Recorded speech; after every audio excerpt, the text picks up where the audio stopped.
Arnaud, dans le face-à-face tout à l'heure, à 8h30, je reçois le député RN de la Somme, Jean-Philippe Tanguy. Oui, journée 24 heures chrono là pour Jean-Philippe Tanguy. Ça va être hyper intense. D'abord, il a l'interview au face-à-face RMC BFM. C'est déjà gros. Ensuite, il doit faire chuter un Premier ministre. Puis, apprendre quelle est la date du procès en appel de Marine Le Pen. Puis, préparer une potentielle dissolution. Puis, des élections municipales. Puis, faire à dîner. Puis, un peu de repassage. Quelle journée, putain, la charge mentale. Moi, aujourd'hui, je joue à Mario Kart et c'est tout, quoi. Alors, Marine Le Pen va-t-elle pouvoir se présenter en 2027 ? On en saura plus aujourd'hui. Toujours est-il que la patronne du RN faisait sa rentrée ce week-end à Hénin-Beaumont. La pauvre. Déjà, la rentrée, c'est déprimant, mais alors à Hénin-Beaumont, c'est la double peine. Même pour un serial killer pédophile et fan de Gims, je lui souhaite pas ça. Des universités d'été à Hénin-Beaumont.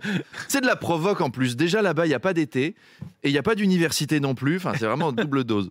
Marine Le Pen a demandé une alternance et une nouvelle présidentielle en déclarant qu'en échange, elle était prête à sacrifier tous les mandats de la Terre. Mais c'est facile de sacrifier des mandats quand t'es inéligible. Là, c'est trop simple. C'est comme si je déclarais sacrifier ma candidature à Miss France 2026 pour pouvoir rester à RMC.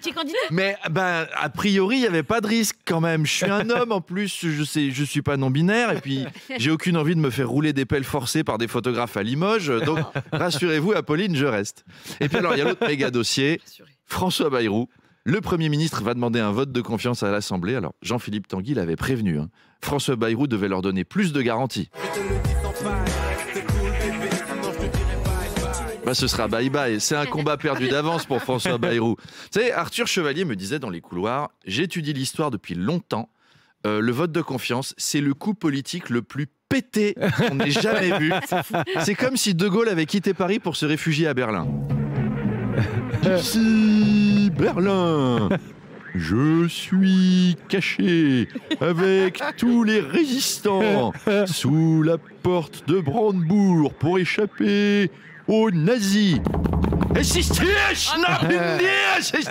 Merde, je suis démasqué. Et rendez-vous avec Jean-Philippe Tanguy à 8h30 à Pauline. À 8h30, on se retrouve à 8h20 d'ici là avec Arnaud de Manche tous les jours en direct à 7h20.